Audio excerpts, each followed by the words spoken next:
Ko pritrūko? Ko pritrūko, gal tikriausiai sėkmės, kaip visą laiką, neįmuši, tu įmuši tau, žinai. Tai va, to gal ir pritrūko mums. Bet šiaip jau buvo išlyginę rezultatą. Atrodo, žaidimas klijavos tikrai neblogai. Kur palūžot? Kur palūžom, tai jie atsitraukė į gynybą, mus pagavo ant kontratakos ir įmušė, tai gal nieko ir nepadarysi. Tai jų taktikos gudrybė ir jūsų taktikos klaida? Greičiau mūsų gynybos klaida negu jų taktikos. Tai. Jeigu dar bus antras ratas, tai atsigriepšim. Tai. Bet šiaip žiūrint ne į rezultato, į žaidimą. Kaip jaučiatės? Jie vertesni buvo, aš tai... Sutinkat su to? Aš sutinku, iš tikrųjų, žaidimas atspindi rezultatą. Taip, kad...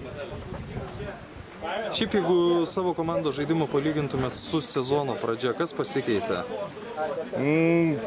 Nežinau, gal patikėjau žvyrai, kad galės žaisti dar geriau, bet kažkaip išeinam jau laimėjo varžybas ir kažkaip nebesiseka susikaupt gal jom. O čia, manau, esminė problema mūsų. Pasitaisysi dar? Taip, žinoma, tam ir žaidžiam.